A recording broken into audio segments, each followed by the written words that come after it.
ইন্নাল হামদুলিল্লাহ ওয়াসসালাতু ওয়াসসালামু আলা রাসূলিল্লাহ আম্মা বাদ। আমার প্রিয় মুসলিম ভাই ও বোন, অত্যন্ত দুঃখ ভারাক্রান্ত হৃদয় নিয়ে আপনাদের উদ্দেশ্যে আরেকটি ঘৃণ্য নৃশংসতার কথা বলতে হচ্ছে। অবশ্যই বর্বরোচিত ঘটনার কথা আপনারা সবাই জেনেছেন। বরাবরের মতোই আপনারা অপরাধীদের যথোপযুক্ত শাস্তির দাবিতে শক্ত প্রতিক্রিয়া ব্যক্ত করে চলেছেন। অসহায় নির্যাতিতা শিশুটির নিথর চাহনি আবারও দেশের মানুষের বিবেককে নাড়িয়ে দিয়েছে। বলছি, হাসপাতালের বেডে জীবন মৃত্যুর সন্ধিক্ষণে পড়ে থাকা মাগুরার 8 বছর বয়সী নিষ্পাপ শিশু আসিয়ার কথা। বর্বর নরপিশাচদের পাশবিক আক্রমণে যার জীবন আজ সংকটাপন্ন, আপন বোনের বাড়িতে বেড়াতে এসে যে লম্পট ধর্ষকদের বিষাক্ত ছোবলে রক্তাক্ত ক্ষত বিক্ষত, এই আসিয়া ও তার পরিবারের দিকে লক্ষ্য করলেই স্পষ্ট বোঝা যায় দেশের মানুষ এখনো কতটা নিরাপত্তাহীন, অসহায়। চুরি ডাকাতি, খুন ধর্ষণ সব অপরাধী চলছে সেই আওয়ামী অন্ধকার যুগের মতোই। ফ্যাসিস্ট হাসিনার শাসন আমলেও যেমন এদেশের মানুষের জানমাল ও ইজ্জত আবরুর কোনো নিরাপত্তা ছিল না, নিরাপত্তা নেই এখনও। আওয়ামী জাহিলিয়াতের সময়ও যেমন চুরি ডাকাতি, খুন ধর্ষণ আতঙ্কে দেশের মানুষ উৎকণ্ঠিত ছিল, তেমনি উৎকণ্ঠা আজও বিরাজ করছে। এর কারণ এদেশের মানুষ এখনও জাহিলি শাসন ব্যবস্থার জিঞ্জির থেকে মুক্ত হতে পারেনি। জালিম তাগুতদের উৎখাতে তারা জীবন দিয়েছে ঠিকই, কিন্তু ঝেঁটিয়ে বিদায় করতে পারেনি যাবতীয় অন্যায় অনাচার লালনকারী সেকুলার সিস্টেমকে, যে সিস্টেম অপরাধ দমনে শতভাগ ব্যর্থ সুশাসন ও ন্যায় বিচার প্রতিষ্ঠায়।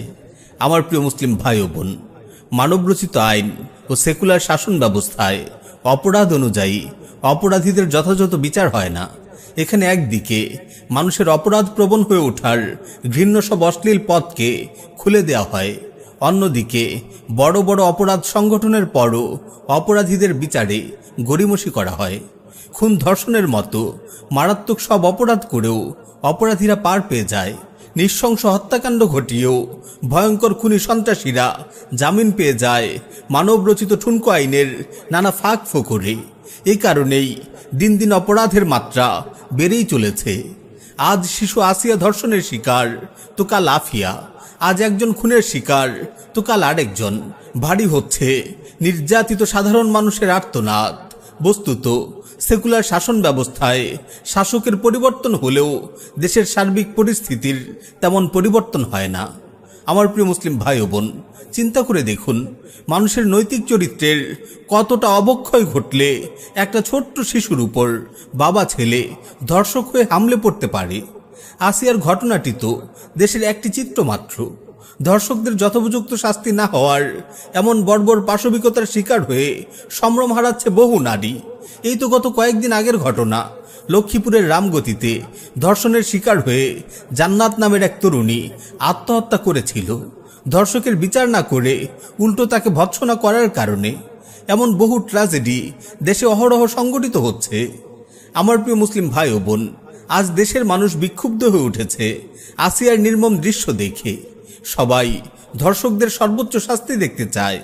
ধর্ষকদের প্রকাশ্যে মৃত্যুদণ্ড দিয়ে দৃষ্টান্ত স্থাপনের দাবিতে এখন সবাই সোচ্চার। কিন্তু এই সেকুলার শাসন ব্যবস্থা কি এমন নজির স্থাপনকারী শাস্তি প্রয়োগ করবে কখনো?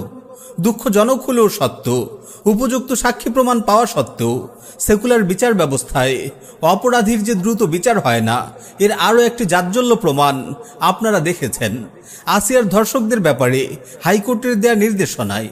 180 দিনের মধ্যে বিচার শেষ করতে নির্দেশ দিয়েছে হাইকোর্ট। কেন এত লম্বা সময় লাগবে এই বিচার সম্পাদনে? আসলে কি বিচার হবে? বস্তুত এই 6 মাসে আসিয়া ইস্যুটি হারিয়ে যাবে নতুন নতুন ইস্যুর মাঝে। যেভাবে মানুষ ভুলে গেছে র্যাব কর্মকর্তা আলেপের হাতে ধর্ষণের শিকার মুসলিম রোজাদার বোনটির কথা, স্বামীকে ক্রসফায়ারের ভয় দেখিয়ে রমাদান মাসে এক সম্ভ্রান্ত রোজাদার রমণীকে ধর্ষণ করেছিল র্যাব কর্মকর্তা আলেপ। চতুর্থবার ধর্ষণের সময় অচেতন হয়ে পড়েন সেই নারী এবং এর কিছুদিন পরই তিনি মারা যান। ইন্না লিল্লাহি ওয়া ইন্না ইলাইহি রাজিউন। স্বৈরাচার হাসিনার দোসর, র্যাব কর্মকর্তা আলেপের জুলুম নির্যাতনের ফিরিস্তি অনেক দীর্ঘ। তার বিরুদ্ধে আনিত সব সাক্ষী প্রমাণ উপস্থিত থাকার পরও সেকুলার রাষ্ট্র ব্যবস্থার গোলামরা এখনও তাকে যথোপযুক্ত শাস্তি দেয়নি। তাওহীদি জনতা তার শাস্তির দাবিতে অনেক আন্দোলন করলেও সরকার এখনও মুখে কুলু পেটে বসে আছে। আমার প্রিয় মুসলিম ভাই ও বোন, দেশের মানুষ আজ খুন ধর্ষণের সর্বোচ্চ শাস্তি মৃত্যুদণ্ডের দাবিতে বিক্ষুব্ধ হয়ে উঠেছে। যেসব নাদান অজ্ঞ লোকেরা খুন ধর্ষণ বেবিচারের মতো মস্ত বড় অপরাধের ব্যাপারে শরিয়ার আইনকে বর্বর আইন বলতো, তারাও আজ সেকুলার শাসন ব্যবস্থা ও মানবরচিত আইনের অসারতা অনুধাবন করছে। তারাও বুঝতে পারছে সেকুলার শাসন ব্যবস্থায় এগুলোর কোনো সমাধানই হয় না। তাই তারাও এখন দ্রুত সেই বিচারের দাবিতে সোচ্চার, যা মূলত ইসলামী শরিয়াতে রয়েছে। যদিও তারা ইসলামী শরিয়া অনুযায়ী রাষ্ট্র পরিচালিত হোক তা চায় না, তবে সত্যিকারের মুসলিমদের আজ প্রাণের দাবি, আমরা ইসলামী শরিয়ার ছায়াতলে বসবাস করতে চাই। এদেশের সর্বস্তরের মানুষের শান্তি, শৃঙ্খলা ও নিরাপত্তার জন্য ইসলামী শরিয়াই একমাত্র সমাধান। ইসলামী শরিয়াই একমাত্র নিশ্চিত করতে পারে সকল অপরাধের দ্রুত ও যথাযথ শাস্তি। তা খুন, ধর্ষণ, চুরি, ডাকাতি, যে অপরাধী হোক না কেন, অপরাধী যেই হোক না কেন, এখানে কোনো ছাড় বা পক্ষপাতের সুযোগ নেই। অপরাধী এলিট শ্রেণীর হোক কিংবা নিম্ন শ্রেণীর, সাধারণ কেউ হোক কিংবা প্রশাসনের কেউ, যথাযথ শাস্তি তাকে পেতেই হবে। ইসলামী সোনালী যুগের বিচার ব্যবস্থা কত ইনসাফের ছিল তার একটি নমুনা দেখুন। আয়েশা রাদিয়াল্লাহু আনহা থেকে বর্ণিত, মাখজুমি গোত্রের এক মহিলার চুরির ঘটনায় কুরাইশ বংশের গণ্যমান্য লোকেরা দুশ্চিন্তাগ্রস্ত হয়ে পড়ল। তারা বলাবলি করতে লাগলো, এ ব্যাপারে রাসূলুল্লাহর কাছে কে কথা বলতে পারবে? তারা বলল, রাসূল সাল্লাল্লাহু আলাইহি ওয়াসাল্লামের প্রিয়জন উসামা বিন যায়েদ রাদিয়াল্লাহু আনহু ছাড়া এ ব্যাপারে কেউ তার সাথে আলোচনা করার সাহস পাবে না। তখন উসামা রাদিয়াল্লাহু আনহু এই বিষয়ে রাসূল সাল্লাল্লাহু আলাইহি ওয়াসাল্লামের সাথে কথা বললেন। এতে রাসূল সাল্লাল্লাহু আলাইহি ওয়াসাল্লাম বললেন, আতাশফাউ ফি হাদ্দিম মিন হুদুদিল্লাহ, তুমি কি আল্লাহ কর্তৃক নির্ধারিত শাস্তি মাওকুফের ব্যাপারে সুপারিশ করছো? এরপর তিনি দাঁড়িয়ে খুতবা দিলেন এবং বললেন, ইন্নামা আহলাকাল্লাযীনা ক্বাবলাকুম আন্নাহুম কানু ইযা সারাকা ফীহিমুশ শরীফু তারাকুহু ওয়া ইযা সারাকা ফীহিমুদ দাঈফু আকামু আলাইহিল হাদ ওয়াইমুল্লাহ লাউ আন্না ফাতিমাতা বিনতা মুহাম্মাদিন সারাকাত লাকাতাতু ইয়াদাহা। নিশ্চয়ই তোমাদের পূর্ববর্তী লোকদের এই কাজই ধ্বংস করেছে। যে কোনো সম্মানী ব্যক্তি যখন চুরি করত তখন তারা তাকে বিনা শাস্তিতে ছেড়ে দিত, আর যখন কোনো দুর্বল লোক চুরি করত তখন তার উপর তারা শরিয়তের শাস্তি কায়েম করত।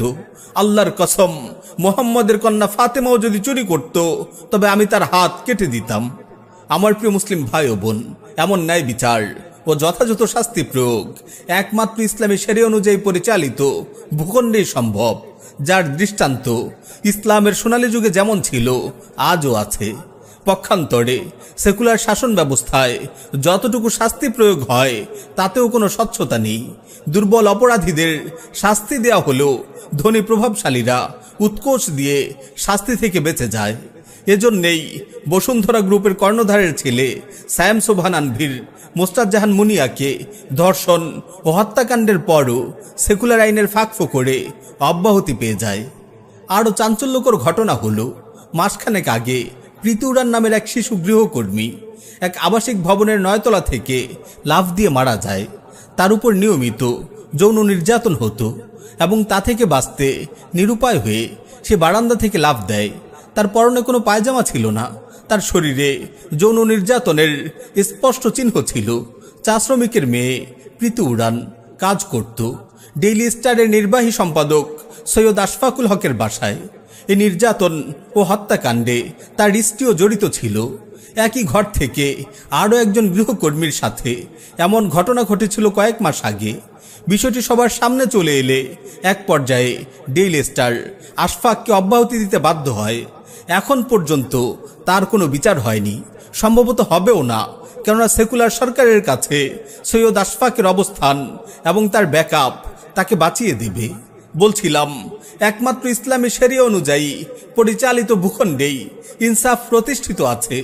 বস্তুত ন্যায় বিচার ও যথাযথ শাস্তি কার্যকর থাকার কারণেই ইসলামী শরিয়া অনুযায়ী পরিচালিত ভূখণ্ডে অপরাধের মাত্রা আজও অনেক কম। পৃথিবীর যেসব ভূখণ্ডে ইসলামী শরিয়া অনুযায়ী বিচার মীমাংসা হচ্ছে, সেসব ভূখণ্ডের পরিবেশ পরিস্থিতির দিকে আপনারা তাকিয়ে দেখুন, সেখানে অপরাধের মাত্রা কত কম। আফগানিস্তানের বর্তমান চিত্রের দিকে লক্ষ্য করুন না। তালেবান সরকারের শাসন আমলে সেখানে অপরাধের মাত্রা কতটা কমে এসেছে। নারীরা ইজ্জত সম্মানের সাথে জীবন যাপন করছে। সেখানে গত 2 বছরে আসিয়ার মতো এমন নৃশংস ধর্ষণের চিত্র একটিও কি কেউ দেখাতে পারবে? সুতরাং আমরা যদি সত্যিকার অর্থে দেশের মানুষের শান্তি ও নিরাপত্তা চাই, নারী শিশুদের জন্য নিরাপদ পরিবেশ চাই, আমাদেরকে অবশ্যই ইসলামী শরিয়া অনুযায়ী রাষ্ট্র পরিচালনা করতে হবে। আল্লাহর দেয়া বিধান অনুযায়ী আল্লাহর জমিনে ন্যায় বিচার প্রতিষ্ঠা করতে হবে।